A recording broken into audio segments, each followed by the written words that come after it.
नमस्कार, मैं हूं आशुतोष और आप देख रहे हैं सत्यहिंदी.com। सत्यहिंदी.com के खास कार्यक्रम आशुतोष की बात में आपका स्वागत है। बातचीत शुरू करने के पहले दो छोटी छोटी अपील। पहली अपील ये कि सत्यहिंदी.com को आपके आर्थिक मदद की जरूरत है।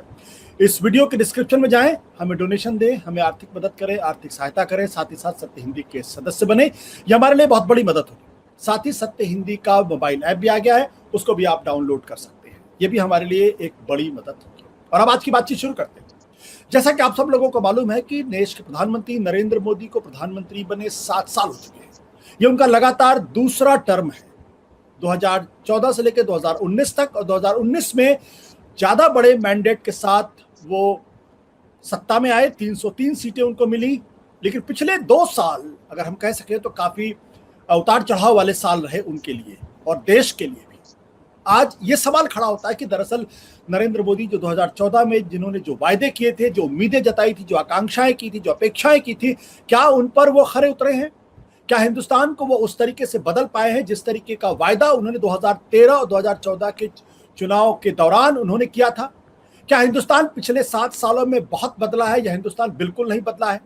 क्या हिंदुस्तान वही है जो 2014 के पहले मनमोहन सिंह छोड़कर गए थे, या हिंदुस्तान आज का वो हिंदुस्तान जो हमारे और आपके पहचान में नहीं आ रहा है? हालांकि हम ऐसे समय बातचीत कर रहे हैं जब कोरोना का संकट इस देश के ऊपर है। शायद ही कोई ऐसा घर होगा, शायद ही कोई ऐसा मकाम होगा जहां पर किसी के अपने के बिछड़ने की खबर ना हुई हो।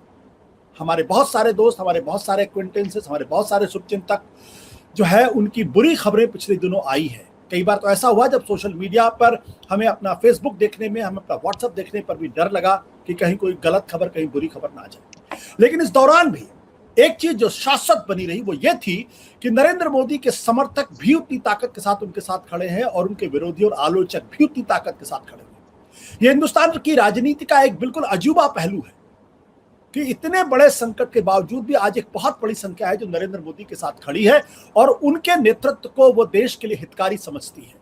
लेकिन क्या ये देश का सत्य है? एक पत्रकार के नाते 2 शब्द मैंने पहली बार नए सुने। एक नैरेटिव, दूसरा बाइनरी। मनमोहन सिंह के समय तक तो हमने ना नैरेटिव का शब्द सुना था, ना बाइनरी का शब्द सुना था। ना हमने ये सुना था कि देश की विचारधारा पूरी तरीके से बदल गई है। बहुत सारे लोग ये कहने लगे कि भारत का जो आइडिया ऑफ इंडिया था आज खतरे में है। बहुत सारे ये लोग कह रहे हैं कि दरअसल भारत को सही रास्ते पर चलाने की कोशिश अब शुरू हुई है। बहुत सारे ऐसे लोग भी जो जवाहरलाल नेहरू को इस देश के ऊपर एक बड़ा कलंक के तौर पर कोटते हुए विद इन कोट कह रहा हूं, और बहुत सारे ऐसे लोग हैं जिनका कहना है कि बिना जवाहरलाल नेहरू के देश आगे बढ़ नहीं सकता है। तो बहुत सारे सवाल है। सवाल घूम फिर के यहीं पे आता है, 7 सालों में नरेंद्र मोदी फेल हुए या नरेंद्र मोदी पास हुए? क्या वो 2 कदम आगे बढ़ा पाए देश को हिंदू राष्ट्र बनाने की दिशा में? क्या उनके कुछ कदम आगे बढ़े देश को विश्व गुरु बनाने की दिशा में? क्या कुछ है? इसी पर करेंगे बातचीत। तो हमारे साथ इस वक्त बहुत ही महत्वपूर्ण पैनल इस वक्त है। देश के जाने माने लब्ध प्रतिष्ठित लोग इस वक्त हमारे साथ मौजूद है। डॉक्टर पुष्पेश पंत, जिनको परिचय की जरूरत नहीं, जवाहरलाल नेहरू विश्वविद्यालय में लंबे समय तक उन्होंने पढ़ाया है और देश के जाने माने बुद्धिजीवियों का शुमार होता है। पद्मश्री से उनका अलंकरण है। हमारे साथ है नीलांजन मुखोपाध्याय, जिनकी किताबें और जिनके जो आरएसएस के बारे में लगातार लिखते रहे हैं। उनकी किताब बड़ी मशहूर किताब है आरएसएस आइकॉन्स को लेकर, और भी बहुत सारी किताबें उनकी हैं। हमारे साथ है प्रोफेसर रविकांत, जो लखनऊ विश्वविद्यालय में पढ़ाते हैं लेकिन दलित चिंतक के तौर पर उनका परिचय है। हमारे साथ भूपेन चौबे, जो देश के बहुत ही तीखे माने जाने वाले संपादक और एंकरों में, फिलहाल इस वक्त तो इंडिया अहेड के संपादक हैं और उसके को प्रमोटर भी हैं। बहुत छोटी उम्र में इतना बड़ा मुकाम हासिल किया है। और आलोक जोशी है हमारे सहयोगी, सीएनबीसी आवाज के पूर्व संपादक। सबसे पहले डॉक्टर पुष्पेश जी, मेरा सवाल आपसे है, 7 सालों में हिंदुस्तान वही है जो 2014 में नरेंद्र मोदी ने उसको गोद लिया था, या उसको कुछ बदलाव आया? आप कैसे देखते हैं इसको? आपका ये सवाल पूछना ही अपने आप में सवाल का उत्तर है। यदि हम आज ये सोचने को मजबूर हैं कि भारत बदला है, क्या वो भारत आज नहीं है जो 7 साल पहले था, तो मुझे लगता है इसका उत्तर बिल्कुल स्पष्ट है कि भारत बहुत बदला है। और वो बदलाव मेरे ख्याल में बेहतरी के लिए नहीं हुआ है। और इसके साथ जितने जुड़े छोटे छोटे प्रश्न बेचैन करने वाले हैं, वो ये हैं कि जो आशाएं मोदी जी ने जगाई थी 2014 में, क्या उन आशाओं को अब तक उन्होंने निर्मूल साबित नहीं कर दिया है? अपेक्षाएं, आकांक्षाएं जो सबका साथ, सबका विश्वास, सबका विकास वाली थी, वो किस हद तक कसौटी पर खरी उतरी हैं? मुझे लगता है कि शुरू के 3-4 वर्ष ऐसे थे जब लगता था कि उन्होंने जो गतिरोध आया था विशेषकर विदेश नीति में और नीति निर्धारण में, जिसे पॉलिसी पैरालिसिस कहते थे, उसे दूर किया है। उन्होंने अपनी ऊर्जा का प्रदर्शन किया था और बहुत सारी ऐसी पहल देखने को मिली थी जिसमें लगता था कि जो कुछ वो कह रहे हैं उसमें कहीं ना कहीं कुछ विश्वसनीयता का पुट है, और इसी के आधार पर इतना बड़ा बहुमत उन्हें उस चुनाव में मिल पाया था। मुझे लगता है कि वो सिर्फ हिंदुत्ववादी सांप्रदायिक ताकतों के आधार पर नहीं जीते थे, बल्कि उन संभावनाओं के आधार पर जीते थे। उन्होंने उसे मुखर किया था। मगर 2-3 वर्ष बीतते बीतते ये बात स्पष्ट हो गई थी कि जो शब्दावली जिसका प्रयोग वो करते थे, उनके सहयोगी कहने लगे अरे ये तो जुमला है। तो फिर जब जुमले में बात परिवर्तित होने लगे तो विश्वसनीयता निरंतर कम होती जाती है। और कहीं ना कहीं जब वो कहते थे कि मेरे लिए एकमात्र धर्म ग्रंथ इस देश का संविधान है, एकमात्र मंदिर संसद है, मगर धीरे धीरे जो इन संस्थाओं का अवमूल्यन हुआ और वो मौन धारण किए रहे, तो मुझे लगता है कि वो विश्वसनीयता में थोड़ा क्षय पहले कार्यकाल के अंतिम 2 वर्षों के आसपास शुरू हो गया था। हाल के जो 2 वर्ष हैं वो निश्चित रूप से बेहद निराशाजनक रहे हैं। सांप्रदायिक तनाव बढ़ा है, अभिव्यक्ति की स्वतंत्रता का निश्चित रूप से संकुचन हुआ है। जो संस्थाएं हैं जिनमें न्यायपालिका भी शामिल है, जिनमें चुनाव आयोग भी शामिल है, वो क्रमशः निष्क्रिय, शिथिल और बेअसर साबित होती रही हैं जो कार्यकारिणी है उसका प्रतिरोध करने में।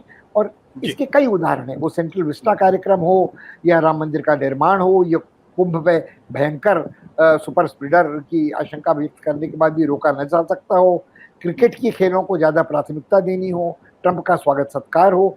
कहीं ना कहीं मुझे लगता है ये सारी चीज़ें ऐसी हैं जहां संसद ने जो विधायिका थी उसने अपनी जो क्षमता संतुलन की थी वो गंवाई है। और जिस दल का इतना स्पष्ट बड़ा बहुमत है, ये जिम्मेदारी भी उसी की है। और कोरोना महामारी का सामना करने में निश्चय ही यह सरकार असफल रही है। चुनावों को, राज्य चुनावों को, विधानसभाओं को जो प्राथमिकता दी गई है, प्रधानमंत्री मुख्यतः, गृह मंत्री अदृश्य रहे हैं। और आज भी जिस तरह की मुठभेड़ का तेवर उनका ममता बनर्जी के साथ है, वो लगता है कि कहीं ना कहीं उसमें अहंकार, कहीं ना कहीं प्रतिशोध का तेवर हावी हो गया है राष्ट्रहित के ऊपर। डॉक्टर पंत, मैं एक और सवाल आपसे पूछने का लोभ संवरण नहीं कर पा रहा हूं। आपने जो कहा कि पिछले 2 साल निराशाजनक रहे हैं, लेकिन धारा 370 को हटाने की बात हो या फिर सीए की बात हो या फिर जो 3 तलाक की बात हो, ये तो वो मुद्दे हैं जो भारतीय जनता पार्टी पहले से कहती रही है। तो इससे हमें निराशा क्यों होनी चाहिए? हम आप बहुत सारे ऐसे लोग हैं जिनको लगता है कि देश जो है वो लिबरल उदारवाद से हटके कहीं किसी और रास्ते पर चला हुआ है। लेकिन 1952 से लेकर, बल्कि 1951 से लेकर भारतीय जनता पार्टी जनसंघ इन बातों को बड़ी तेजी के साथ, मुखरता के साथ कहती रही है। अगर मौका है तो क्यों नहीं उसको करेंगे वो? नहीं, क्षमा कीजिएगा, इसमें 2 बातें हैं। क्या हम ये मानकर चल रहे हैं कि स्पष्ट बहुमत जो भाजपा को, एनडीए को मिला था 2014 में, फिर 2019 में, उससे ये बात स्वयं सिद्ध प्रमाणित है कि सारी देश की जनता का समर्थन इस सरकार को है।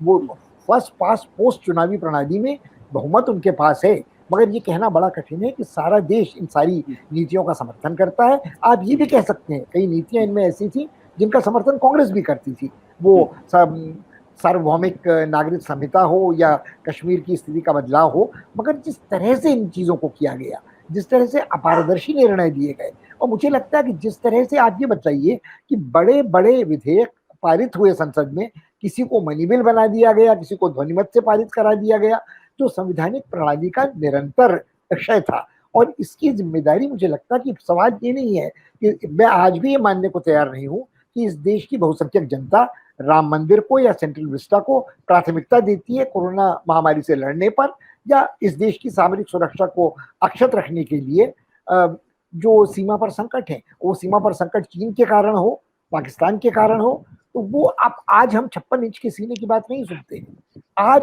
हमको ये पता नहीं चलता है कि डिजिटल माध्यम से सर्वोच्च न्यायालय की सुनवाई हो सकती है, मगर पार्लियामेंट की स्थायी समितियों की सुनवाई नहीं हो सकती।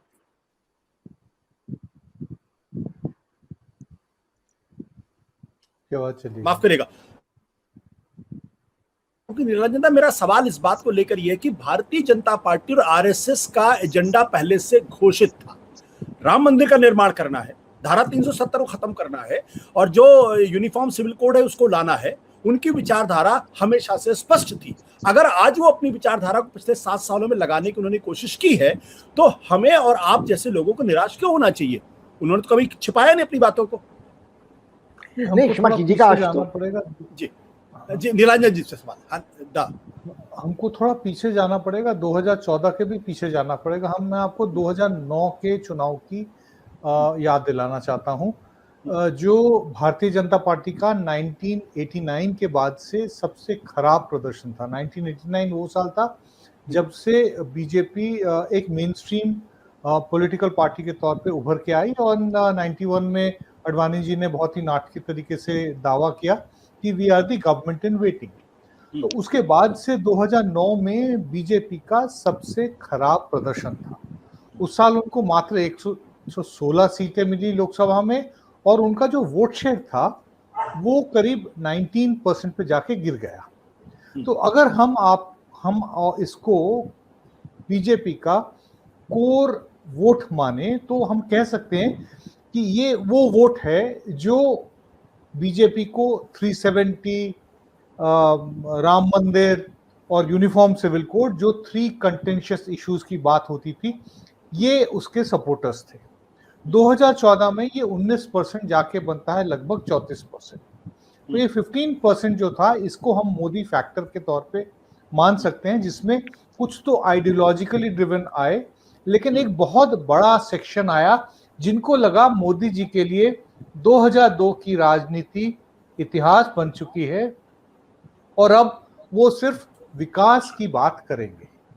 वो इंक्रीमेंटल वोटर जो बीजेपी के पास आया, इनका समर्थन जो 2019 में बन के 38% हो गया, इनका सपोर्ट मैं मानता हूं बहुत बड़े तबके का support Ram Mandir, uniform civil code, CAA, triple talaq, UA, unlawful activities prevention act, इस तरह के जो एंटी डेमोक्रेटिक और नॉन इंक्लूसिव जो कानून हैं और जो पॉलिसीज हैं, इसका समर्थन नहीं करते हैं। तो मेरे ख्याल से हमको उस विंडो से देखना चाहिए कि फैसला किया, जैसे पुष्पेश जी ने बताया, कि because first past of the post system में उनकी मेजॉरिटी मिल गई, 300 के ऊपर सीटें मिल गई, लेकिन उनके पास actual majority of popular support नहीं है, बल्कि पॉपुलर जितने वोट मिले उससे भी कम लोग इनके ये जो 3 कोर जो फंडामेंटल इश्यूज हैं और बाकी जिनों को इन्होंने इम्प्लीमेंट किया है, उसका समर्थन नहीं। इसलिए हम ये कहते हैं कि बीजेपी ने ये गलत किया है। तो नीलांजन दा, आपके कहने का मतलब अगर मैं समझ पाए, उसका मतलब ये कि 19 के ऊपर जितना भी वोट मिला है वो दरअसल वो नरेंद्र मोदी की वजह से मिला है, और उसने इसलिए नहीं वोट दिया है कि भारतीय जनता पार्टी के कोर एजेंडे को लागू करें।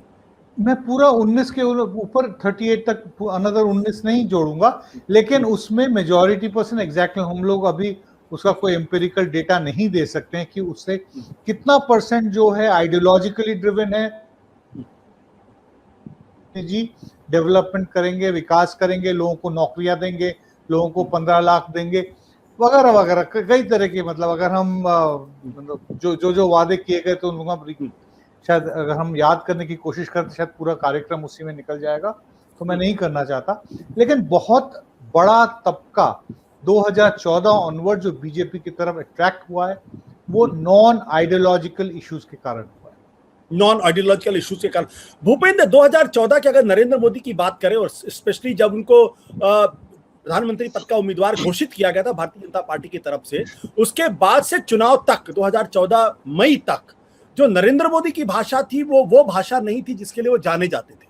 उन्होंने अपने आप को एक डेवलपमेंट विकास पुरुष के तौर पर पेश करने की कोशिश की, और मुझे याद पड़ता है कि असम के एक चुनाव में जरूर उन्होंने कुछ ऐसी बातें कही थी जिसको सांप्रदायिक कहा जा सकता, लेकिन बाकी पूरे कैंपेन में कहीं नहीं था। तो जो 2014 का वोट था, क्या दरअसल वो धारा 370 के लिए था? क्या वो CA के लिए था? क्या वो मॉब लिंचिंग पे जो मौन सहमति के लिए था? देखिए, जब आप 2014 की बात करते हैं तो सबसे पहले आपको ये भी ध्यान देना पड़ेगा कि 2004 और 2014 के बीच में क्या हो रहा था। 2010 से 2014 अगर आप देखें, यूपीए का जो दूसरा कार्यकाल था, चारों तरफ भ्रष्टाचार का माहौल था। एक ऐसा एक माहौल बना दिया गया था कि मनमोहन सिंह प्रधानमंत्री जरूर हैं, लेकिन वो प्रधानमंत्री पद की दावेदारी उनकी नहीं थी। आपको ध्यान होगा, अरुण जेटली और सुषमा स्वराज सरीखे नेता हमेशा ये कहते थे कि मनमोहन सिंह दरअसल एक ऐसे नेता है जिनको एक कुर्सी पे बिठा दिया गया है, वो प्रधानमंत्री जरूर है लेकिन वो सत्ता में नहीं है। उनके पास कोई पावर नहीं है। नरेंद्र मोदी जब 2014 में प्रधानमंत्री बने, जब उन्होंने अपने आप को आगे रखा राष्ट्रीय स्तर पे, वो सबसे बड़े पैमाने पर वो पहले यही संदेश देना चाहते थे कि वो एक ऐसे व्यक्तित्व वाले नेता हैं जो कि फैसला लेना जानता है, जो कि फैसला लेने से पीछे नहीं हटता। वो चाहे धारा 370 की आपने बात की, मैं कहूं डिमोनेटाइजेशन जैसे डिसीजन की भी अगर आप बात करें, इतना उसका क्रिटिसिज्म हुआ, लेकिन हम सबने देखा कि डिमोनेटाइजेशन के तुरंत बाद जब उत्तर प्रदेश में चुनाव हुआ तो क्या नतीजा आया था।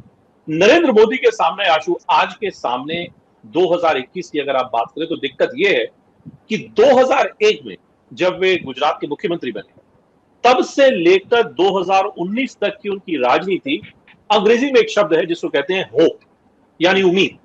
उनकी पूरी की पूरी राजनीति उम्मीद और होप पे थी। अब समस्या यह है कि 2021 में कोविड की सेकेंड वेव के चलते वो जो होप या उम्मीद थी, वो एक नकारात्मक भावना से उसका एक द्वंद्व युद्ध चल रहा है। अब ये नकारात्मक भाव जो भारत में एक बड़े पैमाने पर उन लोग जिनके परिवारों में क्षति हुई है, आर्थिक तौर पर लोगों को हानि हुई है, बहुत बड़े पैमाने पर मौतें हुई हैं, अब वो जो हमेशा एक होप, एक सुनहरा सपना, एक सुनहरा भविष्य जिसकी वो बात करते थे, वो सुनहरा भविष्य आज की समस्याओं से कहीं वो दब गया है। मोदी जी के सामने दिक्कत ये है कि जो पूरा उन्होंने अपना राजनीतिक एडिफिस, जो राजनीतिक उन्होंने अपनी पृष्ठभूमि बनाई इस उम्मीद की राजनीति करके, अब वो एक नई उम्मीद कहां से पैदा करें, यही उनके सामने सबसे बड़ी समस्या है। और मेरे मुताबिक 2001 से लेकर 2021 तक के नरेंद्र मोदी के कार्यकाल में मुझे लगता है ये एक ऐसी घड़ी, एक ऐसा चैलेंज उनके सामने आ गया है कि अब उनको कुछ एकदम अलग स्तर का, एक अलग श्रेणी का, जिसको मैं कहूं एक अलग राजनीतिक ट्रैजेक्टरी पे उनको करना पड़ेगा। अब बात सिर्फ उम्मीद से नहीं, अब कोई नया कुछ आविष्कार करना पड़ेगा मोदी जी को, अगर उनको अपना मोदी ब्रांड बना के रखना है। बिल्कुल बिल्कुल आप जो बातें कह रहे हैं रविकांत जी, जहां पे भूपेंद्र ने बात को खत्म किया है, अगर उस बात को वहां से आगे बढ़ाते हैं, नरेंद्र मोदी वो शख्स थे जिन्होंने चुनाव जीतने के बाद का सबका साथ सबका विकास, 2009 जीतने के बाद उनका सबका साथ सबका विकास और सबका विश्वास। सवाल इस बात को लेकर यह है कि क्या उनकी पूरी पॉलिटिक्स पिछले 7 साल की इंक्लूसिव पॉलिटिक्स थी, जो 3 शब्द उन्होंने कहे, सबका साथ सबका विकास सबका विश्वास, क्या इसमें वो खरे उतरे हैं या नहीं खरे उतरे हैं? अगर नहीं उतरे हैं तो क्यों नहीं उतरे हैं, ये सवाल मैं आपसे पूछता हूं। देखिए आशुतोष जी, जो ये नारा है जो आपने कहा, वो 2014 के चुनाव जीतने के बाद मोदी जी ने सबका साथ और सबका विकास की बात की थी, और 2019 के चुनाव जीतने के बाद इसमें उन्होंने सबका विश्वास को जोड़ दिया था। और सबका विश्वास जब जुड़ा था तो ऑब्वियसली वो उनका इशारा कहीं ना कहीं जो अल्पसंख्यक तबका है उसकी तरफ था। लेकिन जो सवाल आपका है कि क्या वो जो होप है वो उसकी तरफ गया है या राजनीति उल्टी है, देखिए मुझे लगता है कि मोदी जी के आने की एक बहुत बड़ी वजह है, उसकी कई वजहें हैं, लेकिन उसकी एक बहुत बड़ी वजह ये थी कि मोदी जी की जो ब्रांडिंग हुई थी मीडिया के द्वारा, कारपोरेट घरानों से जो मिलकर के मोदी जी आगे बढ़े थे, और उसमें जो सपना दिखाया गया था वाइब्रेंट गुजरात का, और हम लोग जानते हैं कि वाइब्रेंट गुजरात में स्विट्जरलैंड की सड़कों को फोटो के रूप में यूज किया जाता था। वो एक विकास पुरुष की छवि उनकी निर्मित की गई तब जब वो हिंदू हृदय सम्राट बन चुके थे। तो इन 2 छवियों के साथ उनको पेश किया गया, और उसके बाद प्रधानमंत्री मनमोहन सिंह को बहुत कमजोर साबित किया 2 साल में, खास करके 2012 से लेकर के 2014 तक, जब अन्ना का आंदोलन चल रहा था, जब आरएसएस पीछे लगा हुआ था, रामदेव का आंदोलन चल रहा था, बीजेपी लगातार हमले कर रही थी, तो मनमोहन सिंह को बहुत कमजोर प्रधानमंत्री साबित किया गया। और उनके सामने देश के विकास के लिए, देश को एक आर्थिक महाशक्ति के रूप में स्थापित करने के लिए, देश को खास करके पाकिस्तान, चीन को सबक सिखाने के लिए एक मजबूत प्रधानमंत्री की जरूरत या उसका एक नरेशन गढ़ा गया, और उस नरेशन पर सवार होकर के प्रधानमंत्री नरेंद्र मोदी चुनाव जीतते हैं। लेकिन इसके साथ साथ जो उम्मीदें जगाई थी उन्होंने, खास करके कैंपेन में, कि 15 लाख लोगों को मिलेगा, काला धन वापस आएगा, ये जो भ्रष्टाचार है वो दूर होगा, और उसके साथ साथ उन्होंने कहा कि हर साल 2 करोड़ नौकरियां मिलेंगी। और चुनाव जीतने के बाद उन्होंने ऑब्वियसली जो नीतियां बनाई, उन नीतियों में बहुत सारी चीजें थी। मसलन 2014 में जो मेक इन इंडिया प्रोग्राम बना, उस प्रोग्राम में मोदी जी ने 2022 तक का जो लक्ष्य रखा उसमें ये था कि मैन्युफैक्चरिंग सेक्टर को हम जीडीपी का 25% तक ले जाएंगे और 10 करोड़ नौकरियां सृजित करेंगे। लेकिन इन 7 सालों में क्या हुआ है ये हम लोग देख रहे हैं कि आज हालात ये हैं। हम लोगों ने पिछले साल देखा कि जो बेरोजगारी की दर थी वो पूरे भारत के इतिहास में 25% चली गई थी। अगर मैं करेक्ट हूं तो सबसे ज्यादा बेरोजगारी की दर, और उसके साथ साथ पूरी इकोनॉमी ध्वस्त हो गई। 2015 और 16 में तो जीडीपी बढ़ रहा था 7 से 7.5 से 8% हुआ। तो जो पुष्पेंद्र साहब ने कहा कि उम्मीदें जग रही थी, लोगों को लग रहा था कि जो हमने चुनाव किया है वो चुनाव सही किया है। लेकिन आपको 16 में जो काम किया गया, 2016 में नोटबंदी की गई, 2017 में जीएसटी को लागू किया गया, और इन दोनों नीतियों ने क्या किया है कि नोटबंदी ने तो ग्रामीण अर्थव्यवस्था को चौपट कर दिया और जो जीएसटी है उसने शहरी अर्थव्यवस्था को चौपट कर दिया। और उस पर इन दोनों के कारण खासकर असंगठित क्षेत्र आपका ध्वस्त हो गया, और उसके बाद बेरोजगारी बढ़ गई, महंगाई बढ़ गई, और उसी समय हम लोग देखते हैं कि 2018 के बाद 19 तक आते आते देश मंदी की तरफ चला गया। और इसके बाद कोरोना का संकट आया, और कोरोना का जब संकट आया और 19 में हम लोग देख रहे थे कि 19 में क्या स्थितियां थी। आपने जो शुरू में कहा कि एक बड़ा मैंडेट मिला, 2014 से ज्यादा उनको सीटें मिली, लेकिन हकीकत ये है कि 2019 के चुनाव के पहले बहुत सारी परिस्थितियां मोदी जी के विपरीत थी। आप देखिए कि देश मंदी की तरफ जा रहा था, बेरोजगारी बढ़ी हुई थी, महंगाई बढ़ी हुई थी, लेकिन उस समय परिस्थितियां मोदी जी का भाग्य कहिए, वो भाग्य को ही कोट करते हैं कि कश्मीर में आतंकवादी हमला होता है जिसमें हमारे 45 जवान शहीद होते हैं, और उसके एक हफ्ते के बाद बालाकोट में आपका एयर स्ट्राइक की जाती है, और उसके बाद मीडिया में चलाया जाता है कि मोदी जी ने पाकिस्तान से बदला ले लिया है, और वहीं से चुनाव पूरा बदलता है। और उसके बाद ये, और दूसरा ये था कि विपक्ष जो है उस समय आपस में तालमेल नहीं बनाया था, वो भी एक कमजोरी थी। तो 2019 में वो एक बड़े मैंडेट के साथ आते हैं, लेकिन आप तमाम नीतियों को देखिए, चाहे उनकी स्वास्थ्य नीति देख लीजिए, आज के हालातों में मुझे लगता है कि उसकी गहन पड़ताल होनी चाहिए। अभी किसान आंदोलन चल रहा है तो उनकी कृषि नीति को देख लीजिए। मोदी जी की समस्या ये है कि मोदी जी पीएमओ में कुछ अपने अधिकारियों के साथ बैठ करके सारी नीतियां बनाते हैं और किसी मंत्री से भी परामर्श नहीं करते हैं। तमाम बुद्धिजीवियों से, जो यूपीए गवर्नमेंट में होता था, पुष्पेश पंत जैसे विद्वानों से मुझे लगता है कि उनके लेखों को पढ़ करके नीतियां बनती थी, या मुझे लगता है कि एक तो कमेटी ही पूरी थी जिसमें बड़े विद्वान लोग थे। तो अब वो चीजें नहीं है, मोदी जी अपने मन से करते हैं। मतलब एक मैं उदाहरण दूं आपको, जनवरी में जब दावोस सम्मेलन में संबोधित कर रहे थे तो उन्होंने वहां पर कहा कि भारत ने कोरोना की लड़ाई जीत ली है, अब हम दुनिया को रास्ता दिखा रहे हैं। और बाद में पता चला कि किसी भी विशेषज्ञ ने इस तरह की कोई बात नहीं कही थी।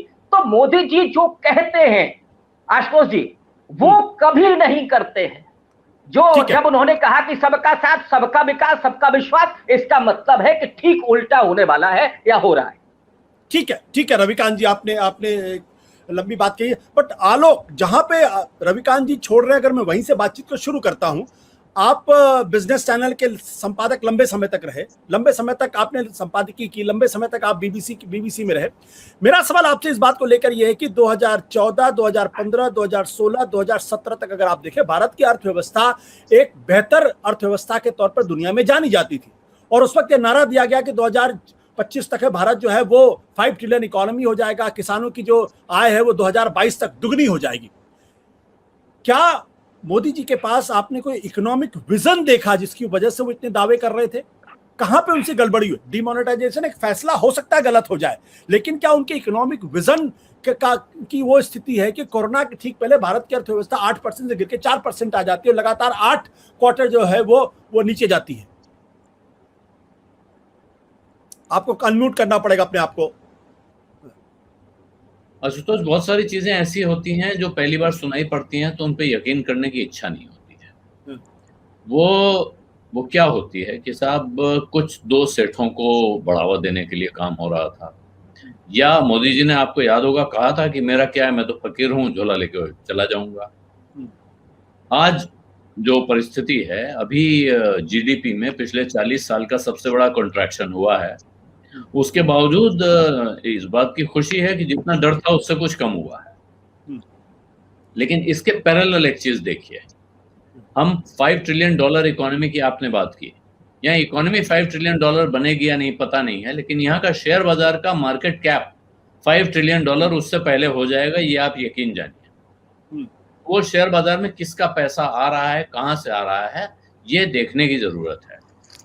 आज की तारीख में पिछले 1 साल में CMI का डेटा है, इस देश में 97% लोग ऐसे हैं जो पिछले साल जो कमा रहे थे उससे कम कमा रहे हैं आज की तारीख में।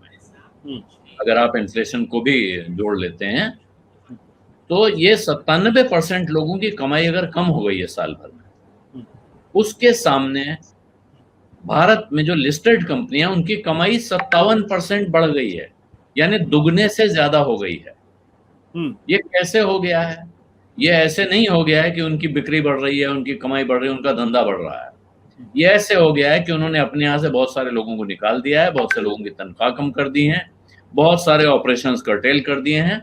कॉस्ट कटिंग एक बहुत बड़ा जादुई जुमला कंसल्टेंट लोग लाए हैं कारोबार में, उसने ये चमत्कार दिखा दिया है। और उसका नतीजा है कि भारत की जीडीपी में कॉर्पोरेट प्रॉफिट 2.63% पहुंच गया है, जो पिछले 10 साल का सबसे ऊंचा नंबर है। तो कंपनियों की कमाई हो रही है। अभी 2 साल पहले भारत सरकार ने कंपनियों के टैक्स में भारी कटौती की थी, अच्छी भली कटौती की थी। आज की तारीख में सवाल उठ रहा है कि आप पैसा कहां से लाएं। पैसा लाने के तमाम नुस्खे सुझाए जा रहे हैं। कहा जा रहा है, विद्वानों ने कहा कि भाई कंपनियों पर टैक्स बढ़ाइए, या जो लोग बहुत कमाई करते हैं उन पे टैक्स बढ़ाइए। हमारे देश के अमीर इस वक्त दुनिया के सबसे अमीर होने की तरफ बढ़ रहे हैं, बहुत तेजी से दुनिया के अमीरों की लिस्ट में उनकी छलांग लग रही है जी। लेकिन ये करने में बड़ी हिचक है, ये नहीं किया जा सकता है। क्यों करें, कैसे करें? तो दूसरा तरीका है नोट छापो। उस पे आप मानेंगे नहीं, पिछले साल तमाम अर्थशास्त्रियों ने सुझाव दिया था। इस बार मोदी जी के खास उदय कोटक, जो उनके बहुत बड़े समर्थक रहे हैं पिछले 7 सालों में, उन्होंने कह दिया कि अब नहीं तो कब। लेकिन आलोक मेरा सवाल ये है, मेरा सवाल आपके, मैं आपको बीच में टोका, मेरा सवाल ये है कि क्या जिस इकोनॉमिक विजन की बात 2014 में नरेंद्र मोदी को लेकर की जा रही थी और बहुत बड़े बड़े लोगों ने कहा था नहीं, इस आदमी के अंदर विजन है, भारत की अर्थव्यवस्था पूरी तरीके से बदल देंगे वो, क्या वो विजन पिछले 7 सालों के अंदर दिखाई पड़ा है या सिर्फ वो भी एक जुमला था, हवा हवाई बात थी? मेरा सवाल आपसे ये है। मैं देखिए पिछले 7 सालों का अब अगर आप रिकॉर्ड देख लें तो मुझे लगता है कि न सिर्फ ये 7 साल बल्कि इसके पहले के 15-20 साल भी जो जिन मॉडल्स का जिक्र हुआ था वो सब भी हवा हवाई थे। क्योंकि मैं मान सकता हूं कि इकोनॉमी की आपको समझ नहीं है, इकोनॉमी के अच्छे विद्वान आपके पास नहीं है, इसलिए आप इकोनॉमी मैनेज नहीं कर पाए। लेकिन इस देश में एक महामारी आ गई है, आप अस्पताल मैनेज नहीं कर पाए, आप दवा मैनेज नहीं कर पाए, आप डॉक्टर मैनेज नहीं कर पाए, आप ऑक्सीजन मैनेज नहीं कर पाए। इसका अर्थ है कि आपको एडमिनिस्ट्रेशन नहीं आता है। अगर आपको एडमिनिस्ट्रेशन आता होता, और सबसे बड़ी आपने यूएसपी क्या सुनी थी जब गुजरात से प्रधानमंत्री नरेंद्र मोदी प्रधानमंत्री पद के दावेदार थे कि साहब हर चीज पर इनकी नजर होती है, he has a tab on everything, ये किसी पर भरोसा नहीं करते हैं, डीएम क्या ग्राम प्रधान तक से डायरेक्ट टच में रहते हैं, इनको पूरे गुजरात की खबर रहती है। तो भाई इस मुल्क की खबर किसको होनी थी? इस देश में कब और कहां ऑक्सीजन की जरूरत पड़ने वाली है, कब कहां अस्पतालों के बेड की जरूरत पड़ने वाली है, ठीक है, ये हिसाब अगर आप नहीं रख पाए, और अब आज मैं तो लखनऊ में बैठा हूं, उत्तर प्रदेश के मुख्यमंत्री योगी आदित्यनाथ के चारों तरफ घेराबंदी चल रही है कि उनको हटाया जाएगा, उनकी जगह दूसरा लाया जाएगा, या उनके पर कतरे जाएंगे, उनके बगल में एक बैठाया जाएगा, क्योंकि उनकी परफॉर्मेंस बड़ी खराब रही है। मैं जानना ये चाहता हूं कि प्रधानमंत्री समेत भारतीय जनता पार्टी के कौन से नेता हैं, कौन से मुख्यमंत्री हैं जिनकी परफॉर्मेंस योगी आदित्यनाथ से कम खराब रही है? ठीक है, तो अगर आपको बदलना है तो फिर सारे घर के बदल डालो ना। बदलेगा कौन आलोक जी? सवाल तो इस बात को लेकर ही है ना, बदलेगा कौन? सिर्फ ये कि यहाँ चुनाव होने वाला है इसलिए आप यहाँ एक आडंबर करना चाहते हैं कि हमने यहाँ बहुत कुछ बड़ा भारी चेंज कर दिया, अब आप हमें वोट दे दीजिए।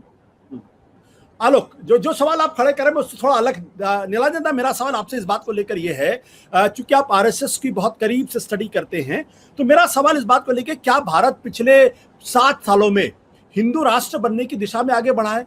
जो आइडिया ऑफ इंडिया था, लोग कहते हैं कि वो तो पूरी तरीके से खत्म हो गया। जवाहरलाल नेहरू के नाम पे जो कंसेंसस था, वो कंसेंसस आज टूट गया है। आज उदारवादी होना, लेफ्टिस्ट होना अपने आप में अभिशाप हो गया, गाली हो गई है।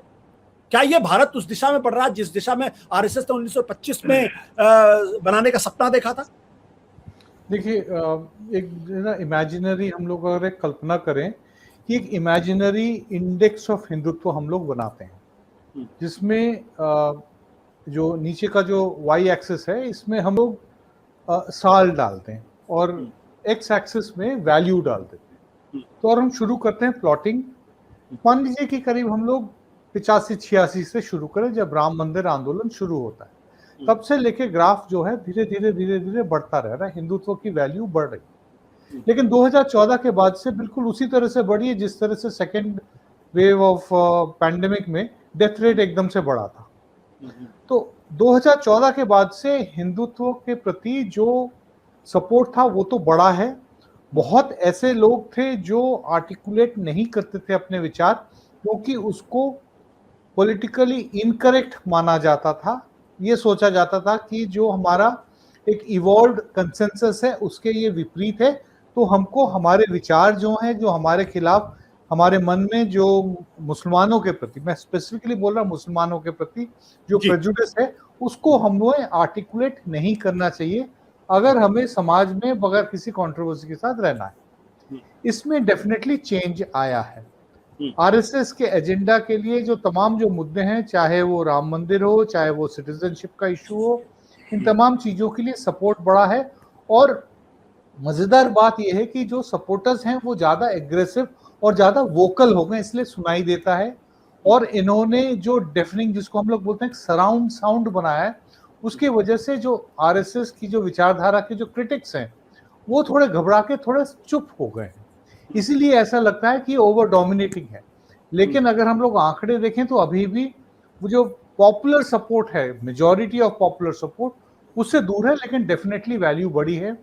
अगर हम इरोजन ऑफ सेक्युलर वैल्यूज की बात करें 2014 से लेके अब के बीच में 2007 सालों में डेफिनेटली इरोजन हुआ है।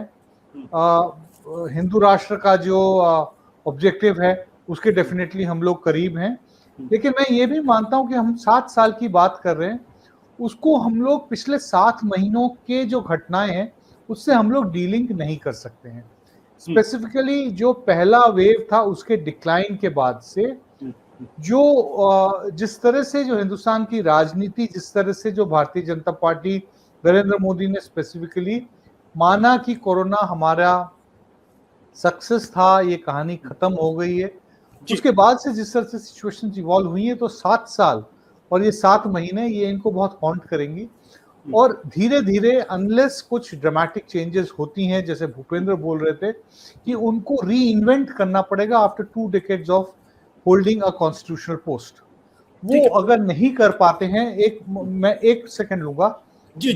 मेरे को ये सर्टेनिटी है कि आरएसएस को बहुत ज्यादा वक्त नहीं लगेगा ये मानने में कि अब मोदी अगर चलते रहे इसी तरह से तो वो संघ के लॉन्ग टर्म एजेंडा के लिए काउंटर प्रोडक्टिव हो रहे हैं। आप बड़ी बात कर रहे हैं, उनसे नुकसान ज्यादा है। किसी और को रखें जो ज्यादा और पॉलिटिकली एक्सेप्टेबल हैं, जो ऑपोजिशन को न्यूट्रलाइज कर सकते हैं और जो इतने एग्रेसिवली हिंदुत्व का प्रचार नहीं करते। निरंजन, आप बड़ी बात कर रहे हैं कि, और आपने एक तरीके से ये कहा कि आरएसएस के अंदर ये थिंकिंग हो सकती है कि नरेंद्र मोदी पर अब ज्यादा हम भाव नहीं लगा सकते या उनके बल पर हम ज्यादा आगे नहीं बढ़ सकते। भूपेंद्र, क्या इस राय से आप सहमत हैं? लेकिन इसके साथ में एक चीज और जोड़ना चाहूंगा। आज की राजनीति के अंदर ये देखा जा रहा है कि नरेंद्र मोदी को लेकर कि भाई बहुत ही एरोगेंस उनके अंदर है, बहुत ही वेंजियंस उनके अंदर है। और अगर आप ममता बनर्जी का उदाहरण लेने का, चीफ सेक्रेटरी के साथ जिस तरीके से बर्ताव हुआ है, सारे अपोजिशन के लीडर की ये कंप्लेन है, सारे अपोजिशन रूल्ड स्टेट्स की ये कंप्लेन है। तो क्या ये जो पॉलिटिक्स उन्होंने इजाद की है, इस पॉलिटिक्स में long term perspective Bharatiya Janata party, RSS देख सकती है? देखिए, राष्ट्रीय स्वयंसेवक संघ वो एंटिटी है, आपको ध्यान होगा 2005 में जब अडवाणी जी, जो कि बीजेपी के फाउंडर थे, जब वो पाकिस्तान जाके जिन्ना के प्रकरण में फंस गए थे, तो उनको भारतीय जनता पार्टी के राष्ट्रीय अध्यक्ष के पद से उनको हटना पड़ा था। वो राष्ट्रीय स्वयंसेवक का उनके पर दबाव था।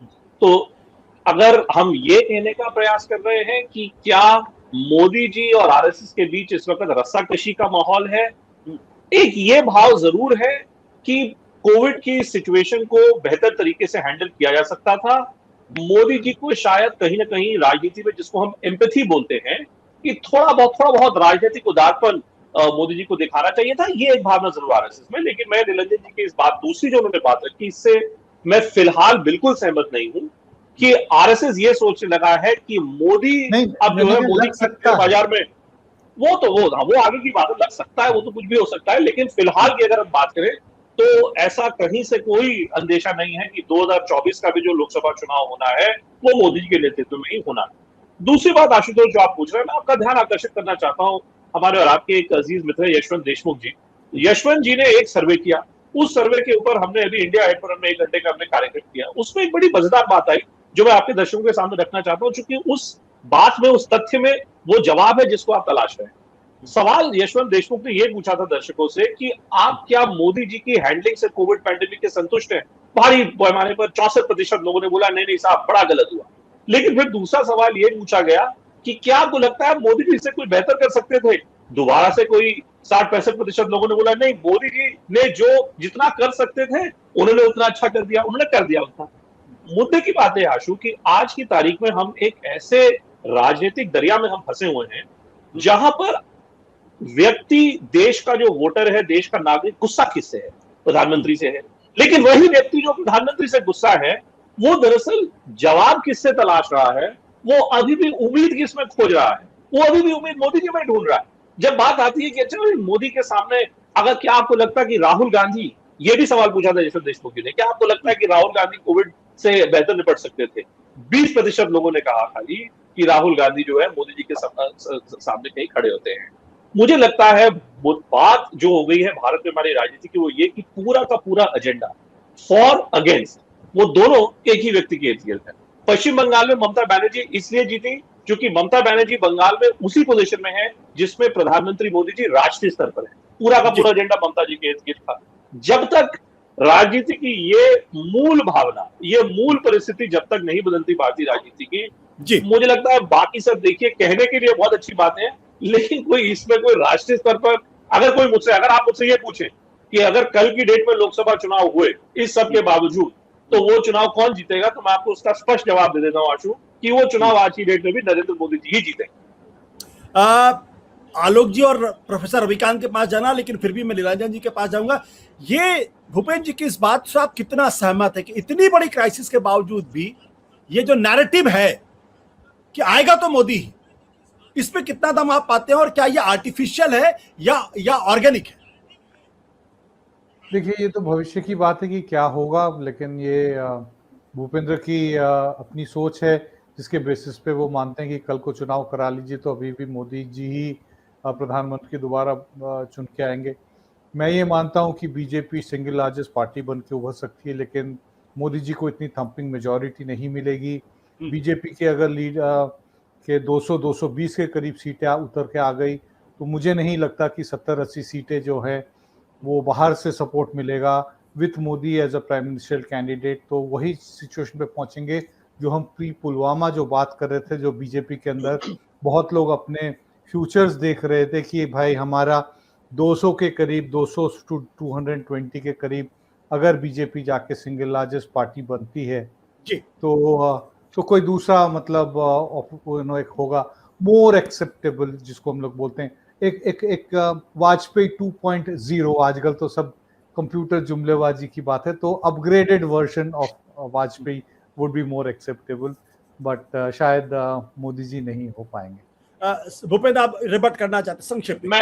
मैं सिर्फ एक दो पंक्तियों में देखिए, मोदी जी का जो राजनीतिक मॉडल है, अगर हम ये माने, अगर मैं निरंजन जी की बात से अगर मैं सहमति अगर जताऊं कि नहीं 200-220 में निपट जाएगी बीजेपी, सिंगल लार्जेस्ट पार्टी होगी लेकिन 200-220 से निपट जाएगी।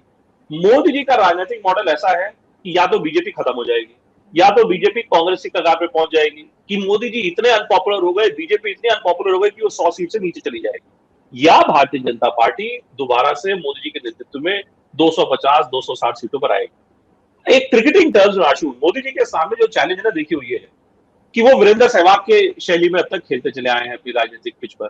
अब समस्या ये है कि अब उनको कुछ डिफेंसिव मॉडल अपनाना है। डिफेंसिव बोन मोदी जी की राजनीति में कहीं है ही नहीं। अब वो डिफेंसिव मोड कब पैदा करे, कैसे पैदा करे, उसका क्या पर्याय वो निकाले, उसका क्या स्वरूप निकाले, यही निर्धारित करेगा कि क्या बीजेपी 70 सीट पे जाएगी या बीजेपी 250 पौने 300 सीट पर जाएगी और मोदी जी प्रधानमंत्री बनेंगे। खैर वो तो अभी चुनाव अगला 2024 का 3 साल बाद है, तो खैर लेकिन सबसे पहली बड़ी लड़ाई जो है वो 2022 की लखनऊ विधानसभा की है, जिसको लेकर इस वक्त पूरे आरएसएस सबकी नजर लगी हुई। प्रोफेसर विकांत जी, आपको क्या लगता है कि जो स्थिति इस वक्त है, इस स्थिति के अंदर उत्तर प्रदेश में दोबारा नरेंद्र मोदी का जादू चलेगा प्लस योगी के साथ? देखिए, मुझे जो लगता है, मैं बहुत सामान्य लोगों से भी बात कर रहा हूं इस बीच में, मोदी जी से ही उम्मीद लोगों को थी, और इन 7 सालों में लोगों की जो उम्मीद टूटी है तो वो मोदी जी से ही टूटी। आज ही मैं एक बुजुर्ग से बात कर रहा था और उन्होंने कहा कि नहीं, मोदी को तो वोट नहीं करेंगे, बीजेपी को तो वोट नहीं करेंगे। और इससे ये लगता है कि लोगों में बहुत निराशा है, लोग बहुत नाउम्मीद हुए हैं, गुस्से में हैं। और हम लोगों ने मध्य वर्ग का जो वो सर्वे आया है उसको भी देखा है कि जहां मोदी की लोकप्रियता में 22% की गिरावट हुई है। गरीब आदमी, जिसको बीजेपी ने कभी गरीब और अमीर के बीच में लड़ाया, हम लोगों ने नोटबंदी के समय देखा कि जिस तरीके से नकली नोटों को पानी में बहा करके ये कहा जा रहा था कि देखिए जितने अमीर लोग थे, जितने भ्रष्ट लोग थे, उनके पैसे तो डूबे, गरीब अगर लाइन में लग करके मर जा रहा है या प्रताड़ित हो जाए तो क्या फर्क पड़ता है। या बीजेपी की जो पूरी पॉलिटिक्स है वो विभाजन वाली पॉलिटिक्स है। उत्तर प्रदेश के ही संदर्भ में अगर हम कहें तो यादव, नॉन यादव और नॉन जाटव को आपस में, यादवों और जाटवों के खिलाफ खड़ा करके उन्होंने पूरे सामाजिक ताने बाने को खत्म किया है। मुझे लगता है कि इस समय तो ये नहीं चलने वाला है, खास करके यूपी में नहीं चलने वाला है। तो अभी हम लोग 2022 में देख लेंगे, और यूपी के जो पंचायत के चुनाव हुए उसमें हम लोगों ने देख लिया और परिस्थितियां क्या है और भविष्य क्या है। मुझे लगता है कि ये दोनों पर भी हमें ध्यान देना चाहिए। वर्तमान में किसान आंदोलन चल रहा है, अगर तीनों कृषि बिल वापस नहीं किए गए तो पूरे देश के आगामी चुनावों पर उसका असर होगा। उत्तर प्रदेश में, हरियाणा में, पंजाब में, यहाँ तो उत्तराखंड में, इन राज्यों में तो असर सीधे तौर पर होने वाला है। पश्चिमी यूपी में खाता खुल जाए बीजेपी का तो आश्चर्य होगा इन हालातों में। दूसरा, ये गरीब बहुत तेजी से भुखमरी के कगार पर खड़ा हो गया है। बेरोजगारी जहां है, जो दिन भर कमा करके खाते हैं, उनके जो हालात हैं वो मोदी को वोट करने वाले नहीं हैं। और एक बात जो आपने सवाल पूछा था, मैं वहां आ रहा था लेकिन समय ज्यादा हो गया था। बीजेपी के आने से जो सबका साथ से और सबका विश्वास तक की बात है, बीजेपी ने इस देश की सामाजिक न्याय की राजनीति को खत्म कर दिया है। ये सबसे बड़ा दुर्भाग्य इस देश का ये है, और ये उसकी वजह भी थी। कहीं ना कहीं जो सामाजिक न्याय की राजनीति पर राजनीति करने वाली पार्टियां थी, उनके भीतर के जो अपने अंतर्विरोध थे, वहां परिवारवाद पनपा, वहां अवसरवाद पनपा। तो जो छोटी छोटी जातियां थी, पॉकेट में जातियां थी, उनको वो अवसर नहीं मिल रहे थे। और गोविंदाचार्य जब सोशल इंजीनियरिंग को लेकर के आए, उन्होंने उन जातियों में काम किया और उसके बाद बीजेपी का कुनबा बढ़ा। और साथ ही साथ अभी जो चल रहा है, कोरोना के समय पर सेवा को लेकर के बात चल रही है। हम लोगों ने देखा कि 1 साल पहले आरएसएस दिख रहा था, इस समय कहीं नहीं है। बीजेपी का कुनबा तभी बढ़ता है जब आरएसएस 1970 के दशक में सेवा को संस्थागत करता है। 1983 में दत्तोपंत ठेंगड़ी जब सामाजिक समरसता मंच लेकर के आते हैं, दलितों में खास करके काम कर रहे होते हैं, आपका वनवासी कल्याण आश्रम के माध्यम से आदिवासियों में काम कर रहे होते हैं, पिछड़ों में काम कर रहे होते हैं। तो जो राजनीति है बीजेपी की, वो सामाजिक न्याय के खिलाफ है, और उतनी ही तेजी से हिंदुत्व के खिलाफ भी नरेशन क्रिएट हो रहा है। लोग विरोध कर रहे हैं, लोग आपस में ग्रुप बना करके लड़ रहे हैं। तो जो कहा गया अभी कि हिंदू राष्ट्र बन जाएगा, मुझे लगता है कि इस देश में हिंदू राष्ट्र कभी नहीं बन सकता जब तक इस देश में दलित और पिछड़ा है। अगर उसका हिंदुत्वीकरण कर ले गई बीजेपी, तब तो मैं नहीं कह सकता। क्योंकि आप देखिएगा 7 साल में, एक आखिरी पॉइंट, 7 साल में मोदी जी को अगर कोई 2 कार्यक्रम पीछे खींचने पड़े अपनी नीतियों में, तो वो दलितों के आंदोलन के थे। दलितों का खास करके SC/ST एक्ट को जब खत्म किया गया और 13 पॉइंट रोस्टर को जब लागू किया गया, जब आंदोलन हुए तो बीजेपी को अपने पैर पीछे खींचने पड़े। तो मुझे नहीं लगता है, ना तो ये देश हिंदू राष्ट्र बन सकता है। हाँ, जितना ये नुकसान पहुंचा सकते हैं देश को उतना हो सकता है, लेकिन 7 साल में ही 70 साल का जो इनका अपना विश्वास था वो दरक चुका है। जो बीजेपी आरएसएस ने जो विश्वास पैदा किया 70 साल में, वो अब खत्म हो चुका है। आलोक, फाइनल वर्ड आपसे। जो बात रविकांत जी कह रहे हैं वो तो एक बहुत लंबी चौड़ी बहस का विषय है। मेरा सवाल इस बात को लेकर, मोदी की कामयाबी में मीडिया का बहुत बड़ा हाथ है। क्या आज की तारीख में वो मीडिया उनसे दूर होता हुआ दिख रहा है या अभी भी मजबूती के साथ उनके साथ खड़ा है? नहीं, मीडिया देखिए, मीडिया उनके साथ खड़ा हुआ है मेरे ख्याल है अभी तक, लेकिन मीडिया धीरे धीरे, आप मीडिया को कोई एक मोनोलिथ के तौर पे मत देखिए। मीडिया अनेक, हम भी मीडिया हैं, हम और आप भी एक ये चैनल चला रहे हैं, ये भी मीडिया हैं। तो और इस तरह, और मेन स्ट्रीम मीडिया जिसे तथाकथित मेन स्ट्रीम मीडिया कहा जाता है, उसको भी देख लीजिए। उसकी भी एक मजबूरी है, वो समझिए। एक मजबूरी है कि उसको पैसे कमाने हैं। अब अगर उसे सरकारें पैकेज दे रही हैं, उत्तर प्रदेश में एक खबर कहीं नहीं छपी, क्योंकि 7-7 करोड़ रुपए अखबारों को दिए जा रहे हैं कि भाई आपका सालाना पैकेज 7 करोड़ रुपए का है, लेकिन ये वाली खबर नहीं जाएगी। तो ये मैनेजमेंट कब होता है? जब आप कुर्सी पे बैठे होते हैं। जिस दिन अखबार को ये लगने लगा, अखबार के मालिक को, कि ये सरकार शायद अब बचेगी नहीं, अब शायद इनके दिन पूरे हो रहे हैं, उस दिन वो ये रुपया पैसा भूल जाता है, क्योंकि उसको फिर भविष्य की चिंता सताने लगती है। तब उसे लगता है कि अगर ये चले गए और इनके पैसे के चक्कर में मैंने ये खबरें चलाता रहा मैं, तो अगली सरकार आएगी तो सबसे पहले तो मेरी दुकान बंद कराएगी। तो मुझे जो लग रहा है, कुछ ऐसे मीडिया हाउसेज हैं जो पूरे दौर में लगातार, जिसको कहते हैं, हिम्मत के साथ खड़े थे। कुछ हैं जिन्होंने हाल में रंग बदलना शुरू किया है, और ये जो रंग बदल रहा है, ये पत्रकारिता के प्रति प्रतिबद्धता का प्रतीक नहीं है, ये इस बात का प्रतीक है, उनको जमीन पर कुछ सच्चाई का आभास होने लगा है। उनको ऐसा आभास हो रहा है कि देश में रंग बदल रहा है, लोगों का मन बदल रहा है। और जो सवाल अभी था कि भाई मोदी जी आज चुनाव हो जाए तो मोदी जी का क्या होगा, मैं इसका कोई जवाब नहीं दे सकता हूं, लेकिन मैं एक बात आपको यकीनी तौर पे कह सकता हूं कि जैसे मैं जहां उत्तर प्रदेश में बैठा हूं, पार्टी को उम्मीदवार ढूंढने बहुत मुश्किल होंगे, ये देख लीजिएगा।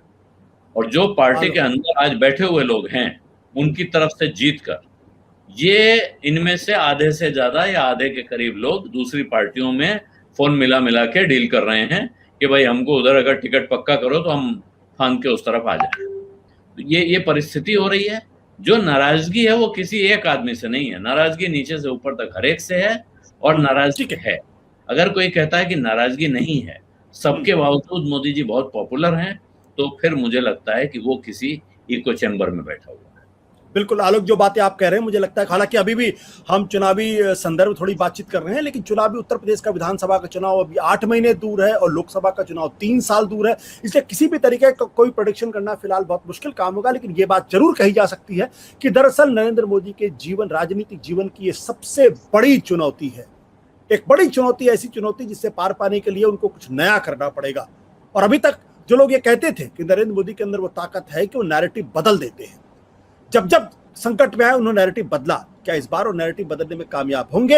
अगर कामयाब होंगे तो वाकई में उनके लिए रास्ता आसान होगा। अगर कामयाब नहीं होंगे तो इतिहास उनकी जीवनी को किस तरीके से लिखेगा, ये भी इतिहास देखेगा। नमस्कार, धन्यवाद, शुक्रिया।